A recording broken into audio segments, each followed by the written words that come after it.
In this first video on the Achaemenid Empire, we will be covering the fall of the Median Empire and the subsequent rise of the Achaemenid Empire, the Achaemenid Empire under Cyrus the Great. Firstly, before we can talk about the history of the Achaemenid Empire, we must first quickly cover the empire which it originated from. This was the Median Empire. The Median Empire was itself a Persian empire, and lasted for around 50 years after it overthrew the previous Assyrian Empire in turn before it.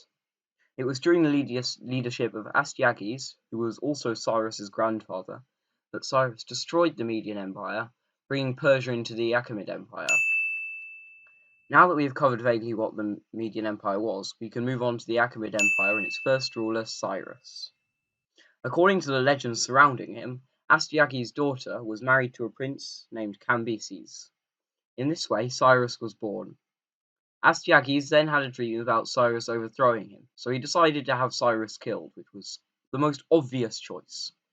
His advisor tasked with this instead just gave the baby Cyrus to a shepherd, and when he grew older, just as the dream had predicted, he overthrew Astyages. His first war would be fought against the Lydians, as they had attacked the Median Empire during Cyrus's takeover.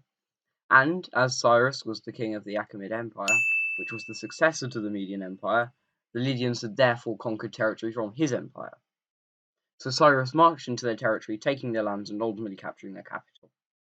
During this, the Lydian king Croesus was killed, although some sources say he was captured and treated well by Cyrus. Croesus is also the origin of the phrase, rich as Croesus, presumably because he was very rich.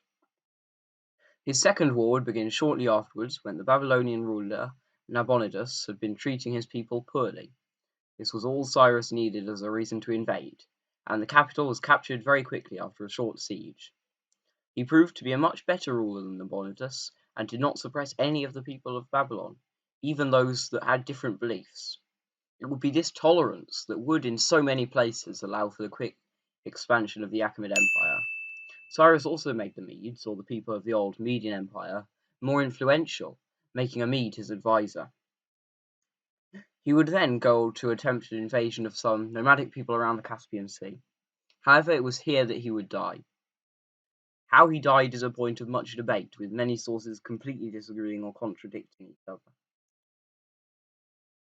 This has been our first video on our series on the Achaemenid Empire. Expect another video on the Achaemenid Empire very soon. For now, Walete et Abe SPQR!